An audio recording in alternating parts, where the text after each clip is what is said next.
Hello and welcome. Brands don't stand out by being everywhere, they stand out by being at the right touch points. Stand Out in 60 Seconds is a weekly conversation on one topic: how to stand out. It's not about being louder or busier, it's about being recognizable in the moments that matter. So every Wednesday at 3 p.m. Indian time, we pick up one lever of standing out and look at unpacking it with experts. One idea, 20 minutes, something you can put to use immediately. We've covered image, positioning, ideation, customer stories, game mechanics, killing hesitation, segmentation. And today we have Ramanathan Vaidi Lingam as our guest, an associate professor at the Nanyang Business School, looking to nurture the next generation of research and insights professionals. And over 20 years of industry experience in the world of marketing and insights, I have almost always only seen Ram on stage. And it was a pleasure to connect with him off stage as he was about to go on stage when I told him about this LinkedIn Live, and he immediately jumped in. Ram will be with us talking about how FMCG brands choose moments, not channels, and why the same rule applies to you, your company, brand, or your individual brand. Welcome, welcome, welcome, Ram. Thank you, Praveen. Thank you. Thank you for inviting me. It's great to be here. Super. So, first up, given your decades of experience in the FMCG CPG space, brands don't win by being everywhere, they win by showing up at the right moment. How does one identify the touch points that matter, Ram? And please factor in that India, the D2C wave is on a boom right now. So, what you say from a CPG perspective also can be extrapolated onto D2C. How to identify the touch points that actually matter? As with any marketing goal, the most important P. I mean, we always talk about the four P's of marketing, but the fifth P, which is the most important one, is people. So our customers to whom we sell, or customers to whom we want to make our brand salient and visible. So ultimately, the touch points become a factor of where people are. So where people spend time, where are they, what role do they see that touch point playing in their lives? Because most of the time people are not thinking about brands, people are Right. not thinking about products, etc. So it's the touch points where they are spending time for some other purpose. Could be entertainment, could be education, could be connection.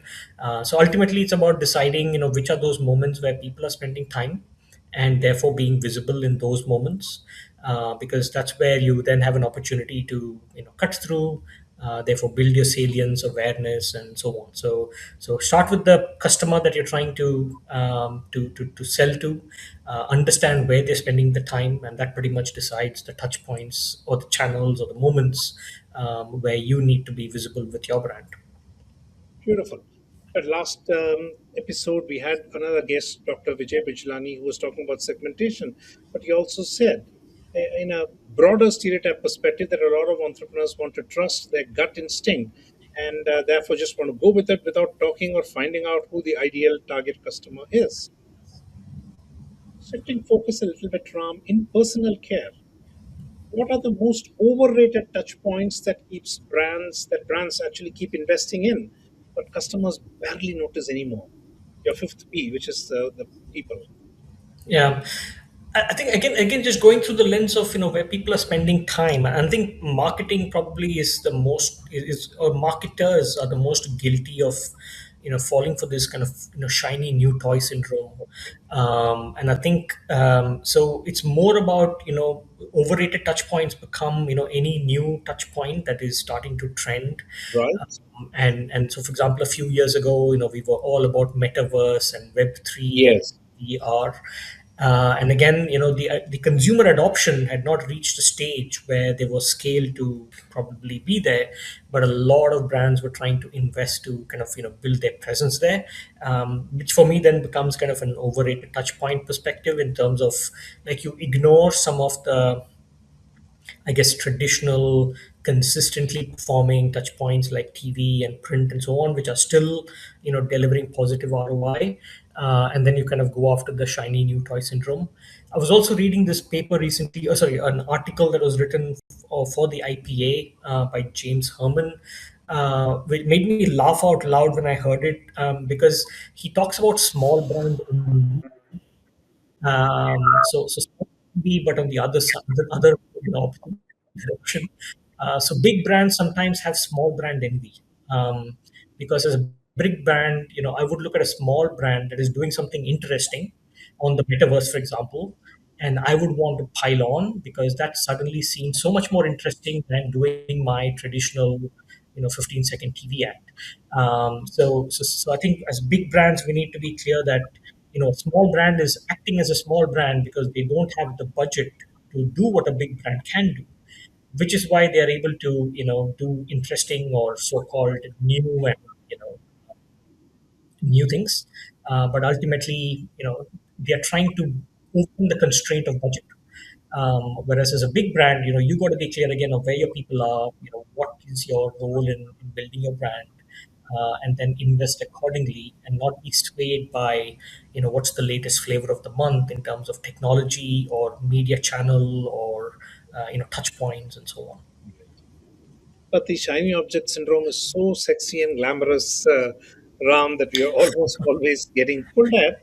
And these smaller brands you're talking about, all by not by choice, but they don't have any other choice. Therefore, they have to get into the jugaad mentality of somehow getting Absolutely. of. You've kept people as the core in terms of standing out. The next question is also, when a brand chooses the wrong channel or a touch point, what breaks first? Is it top of mind recall? Is it trust, or is it just relevance? Because if it's a small company, they have to shut shop. But with a larger product or a larger brand, what happens? What breaks first? Yeah, I mean, I think with choosing a wrong touch point or kind of over investing in a wrong touch point, and I'm assuming at the expense of not investing in the right touch point, because ultimately there's a limited resource that everybody has, and therefore everything is going to come down to the choices that you make. So if you are investing in a wrong touch point, I think ultimately with marketing or any kind of brand building agenda, the first thing that you're losing out is just visibility for your brand. And if that happens, the first thing that you're going to start seeing a decline in is just recall. Again, as we said before, brands are not top of mind for people. They're not actively thinking about brands as much as marketers think about brands. So out of sight, out of mind. So pretty much the first thing you'll see is recall kind of going down, which already is a an early signal that relevance is going to go down soon, right? Yeah. Because if you're not salient, if you're not kind of building that constant salience and maintaining that salience, there's somebody else who's going to be doing it well. And suddenly if somebody else is better at being salient in moments, then relevance will start to decline. So you'll see recall going down first, which then translates to relevance decline subsequently. It's so brilliant, even from an individual personal brand perspective. You would, without understanding the people or the customer, go ahead and build something and keep doing it, then figure out there's nobody buying. Why? What's wrong with barking up the wrong tree? That's a key aspect that I would look at taking back. Now, Ram, you've worked on a lot of products people use daily, privately, emotionally. How does context change which touch point works and which one backfires? And you've worked across cultures, in Europe, in Asia. So it's a very pertinent question where culture fits in.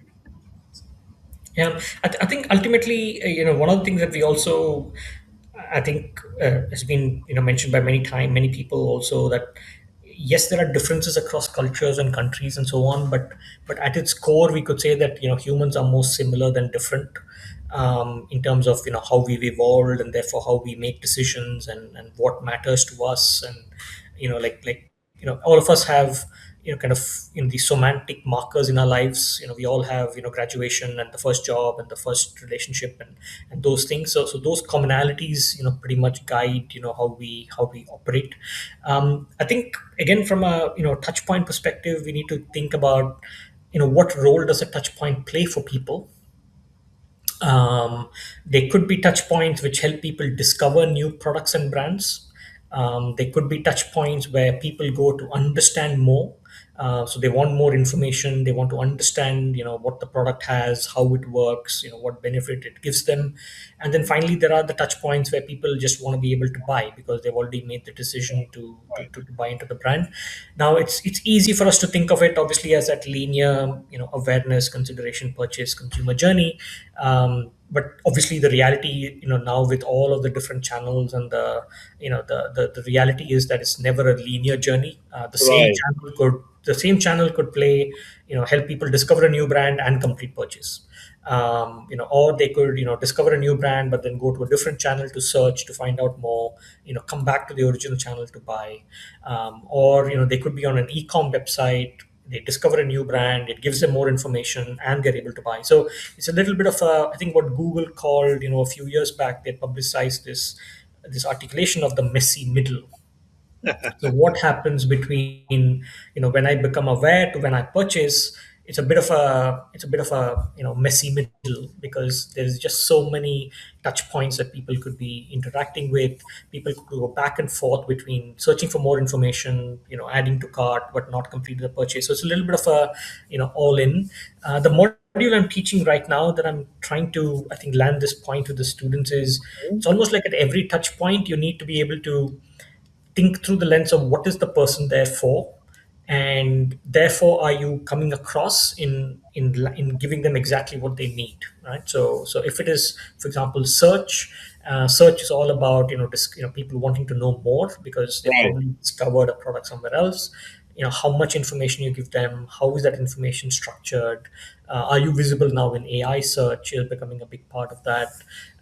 When people are looking to buy, it's all about just no friction. That's where Amazon does the one click buy, and you're done, because they don't want you to have any friction in that moment. So again, just thinking through at what stage is the consumer coming in at that touch point, what do they need to make a decision? Do they need more information? Do they need validation? So you're looking at ratings and reviews, for example, or have they already decided to buy and now they're just looking to add the cart and move on seamlessly? That becomes pretty much the design that you make for each of the touch points. Again, thinking through, I think ultimately it comes down to you as a brand and what you want to tell.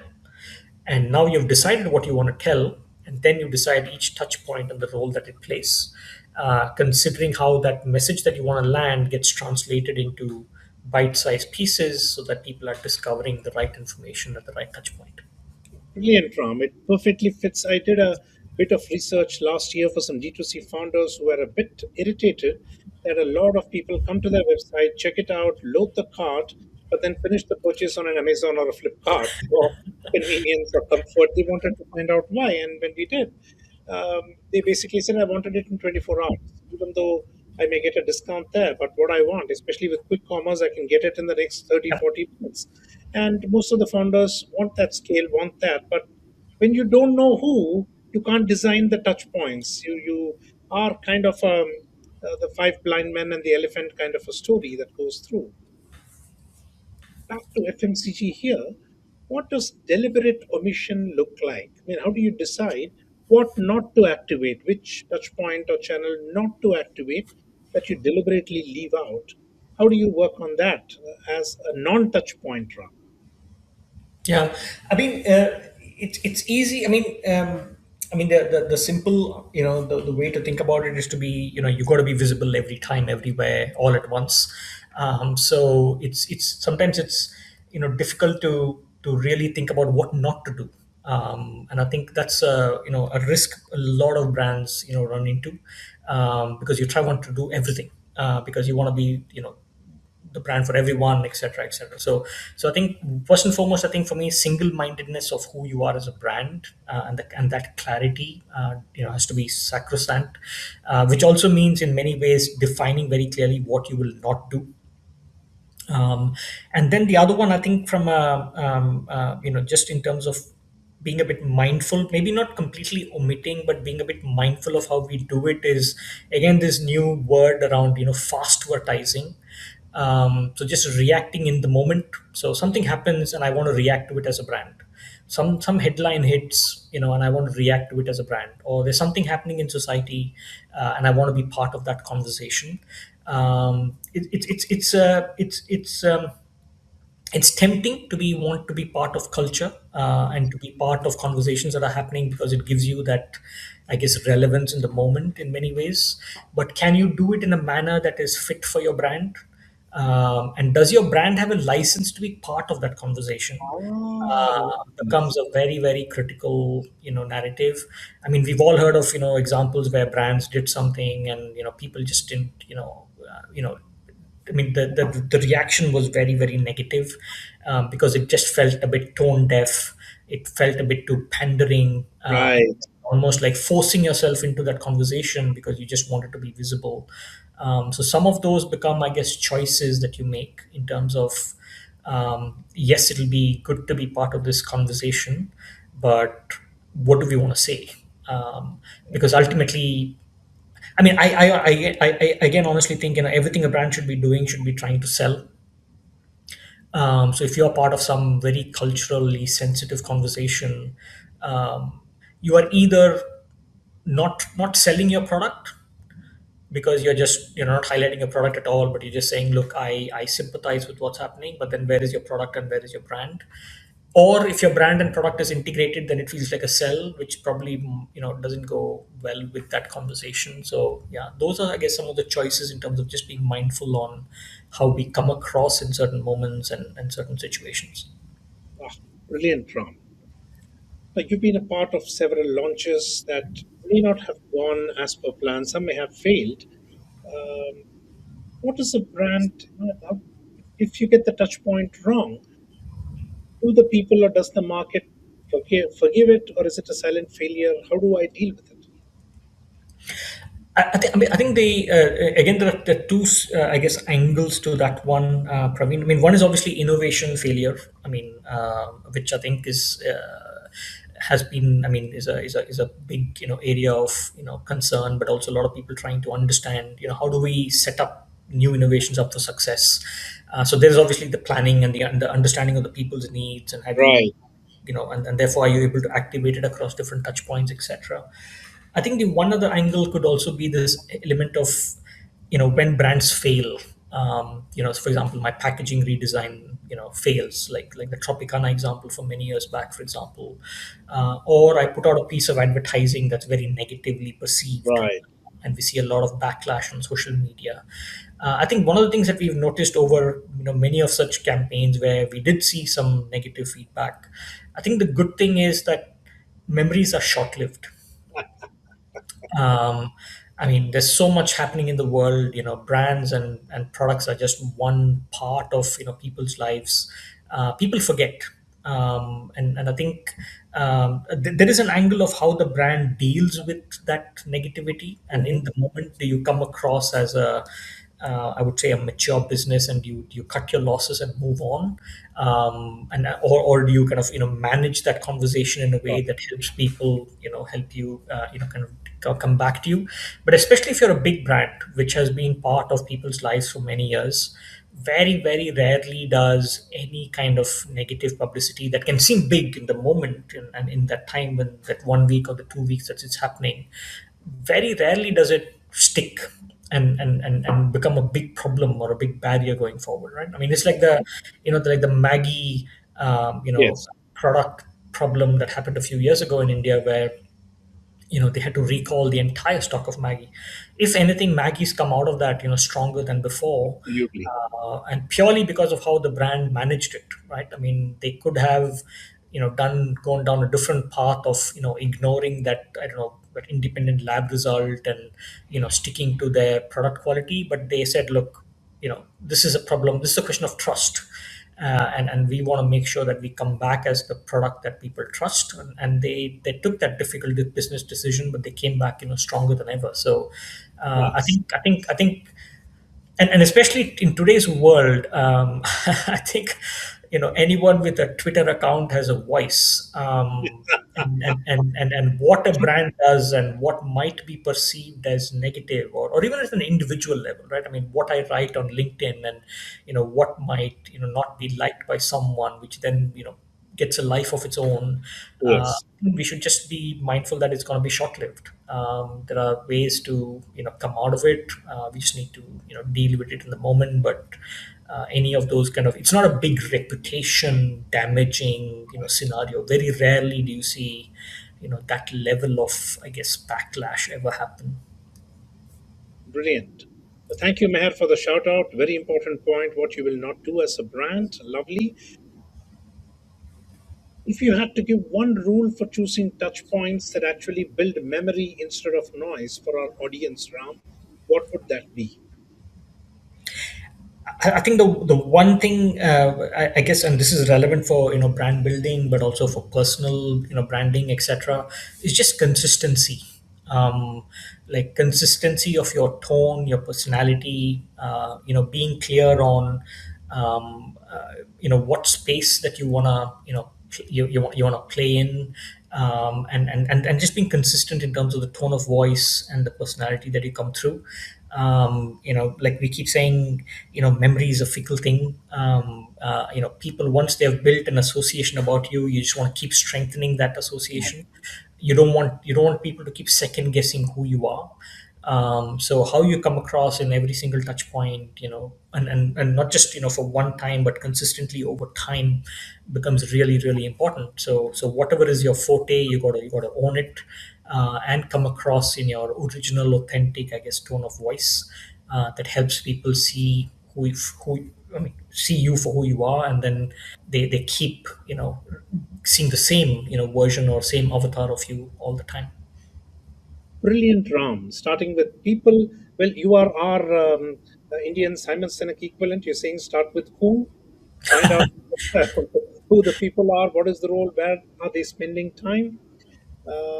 Scale without customer adoption is one area where a lot of us fail. Do not forget or ignore traditional touch points that already exist. Avoid the shiny object syndrome.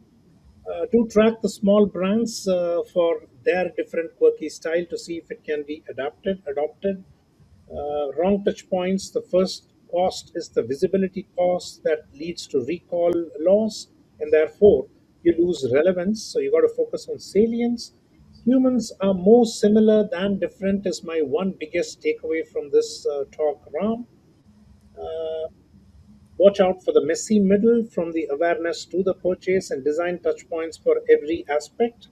A brand must try to sell. What is the point if not? Memories are short lived, but the one rule that you pass to all of us today to stand out is to be consistent. Find out who you are for, be consistent in everything that you say. Ram, thank you very much for charging us with your inputs. The channel between an FMCG CPG to any other company brand or an individual brand. So, thank you, Ram. No, thank you, Praveen. Really happy to be here, and thank you for the opportunity to have this conversation. Lovely. And if you're all following this, just follow Ram on LinkedIn, and he will soon be at a stage near you.